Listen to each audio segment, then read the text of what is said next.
नमस्कार मंडळी, मी मोनिका तुम्हा सर्वांचं आजच्या आणखीन एका नवीन व्हिडिओमध्ये अगदी मनपूर्वक स्वागत करते। दत्त जयंती सप्ताह सुरू आहे आणि सप्ताहाचा आज चौथा दिवस आहे। तर पूजा माझी बघा आजची अशी आहे। पूजा मांडणी मी तुम्हाला दाखवते।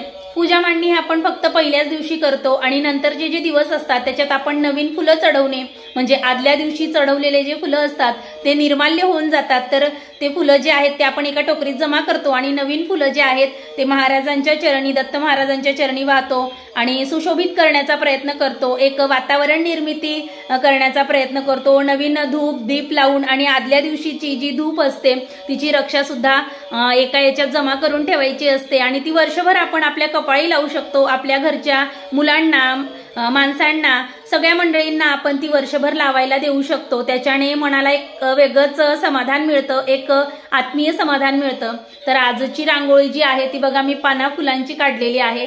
मला पाना फुलांची ही रांगोळी जास्त आवडते, काढायला सोपी आहे, कोणालाही सहज काढता येईल अशी आहे, सोयीस्कर आहे आणि वेळेत काढली जाते।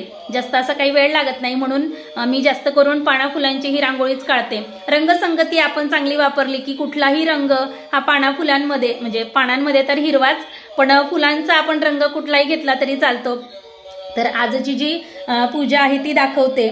देवपूजा माझी सकाळी झालेली आहे आणि आता मी गुरुचरित्र पारायणासाठी बसणार आहे। तर म्हटलं थोडासा व्हिडिओ हा शूट करावा। या आठवणी आपल्या नंतर छान वाटतात आपण जर बघतो तर पूजा मी तुम्हाला दाखवते आणि देवपूजा सुद्धा दाखवते।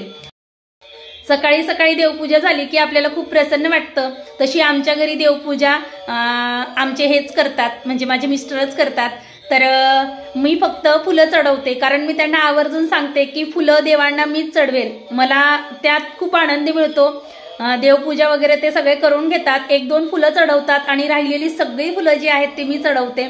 तर मला खूप छान वाटतं आणि रोजची पूजा असो किंवा मग अशा पद्धतीने पारायण वगैरे तर फुलं देवाला चढवली ना की त्यानंतर मला असं वाटतं की 15 मिनिटं 20 मिनिटं अर्धा तास तिथंच मंदिराजवळ बसून राहावं किंवा मग असं महाराजांचं जर पारायण चालू असेल तर त्या ठिकाणी बसून राहावं। वेळेचं भान राहत नाही आणि असं वाटतं की ते देवाकडेच बघत राहावं। दिवा मंद तेवत असतो आणि फुलांचा सुगंध आणि ज्या दिवशी सोनचाफ्याची फुलं ही चढवलेली असतात मंदिरात किंवा आज तर महाराजांना 4 ते 5 फुलं ही सोनचाफ्याची मला मिळाली तर त्या फुलांचा सुगंध इतका छान असतो की तिथून उठूसच वाटत नाही आणि दिवसभर त्या फुलांचा वास जो आहे तो घरात सुद्धा दरवळत राहतो आणि घरात सुद्धा एक वेगळंच प्रसन्न असं वातावरण दिवसभर राहतं।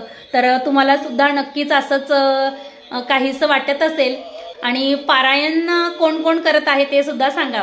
तर देवपूजा मी तुम्हाला माझी आधी दाखवते, देवघर दाखवते आणि त्यानंतर महाराजांची ही जी मांडलेली पूजा आहे ती सुद्धा दाखवते। आता थोड्याच वेळाने मी पारायणासाठी बसणार आहे तर त्याआधी थोडंसं मी शूट केलं आणि नंतर मग पारायणाला बसणार आहे।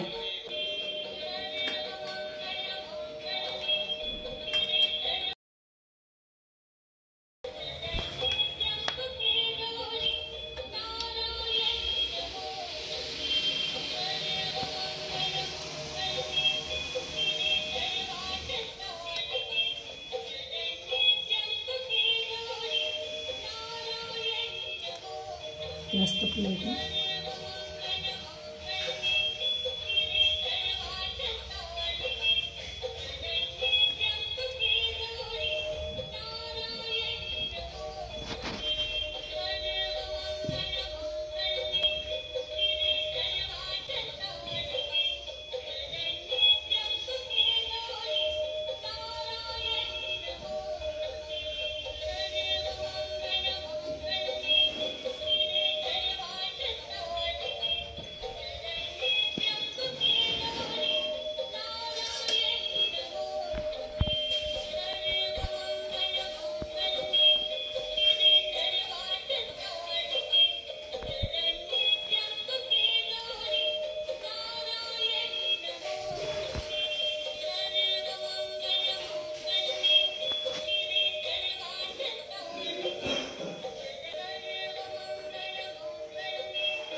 दिगंबरा दिगंबरा श्रीपाद वल्लभ दिगंबरा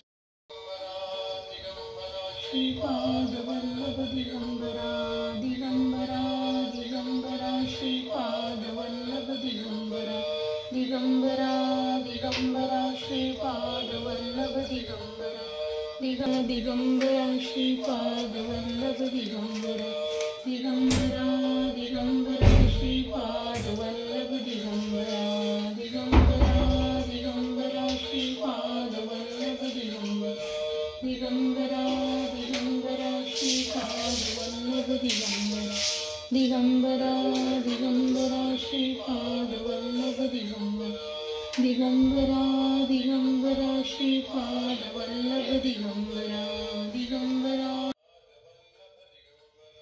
दिगंबरा दिगंबरा श्रीपाद वल्लभ दिगंबरा दिगंबरा दिगंबरा श्रीपाद वल्लभ दिगंबरा दिगंबरा दिगंबरा श्रीपाद वल्लभ दिगंबरा दिगंबरा दिगंबरा श्रीपाद वल्लभ दिगंबरा दिगंबरा दिगंबरा दिगंबरा श्रीपाद वल्लभ दिगंबरा दिगंबरा दिगंबरा श्रीपाद वल्लभ दिगंबरा दिगंबरा दिगंबरा श्रीपाद वल्लभ दिगंबरा दिगंबरा दिगंबरा श्रीपाद वल्लभ दिगंबरा दिगंबरा दिगंबरा श्रीपाद वल्लभ दिगंबरा दिगंबरा दिगंबरा श्रीपाद वल्लभ दिगंबरा दिगंबरा दिगंबरा श्रीपाद वल्लभ दिगंबरा दिगंबरा दिगंबरा श्रीपाद वल्लभ दिगंबरा दिगंबरा दिगंबर श्रीपाद वल्लभ दिगंबरा दिगंबरा दिगंबरा श्रीपाद वल्लभ दिगंबरा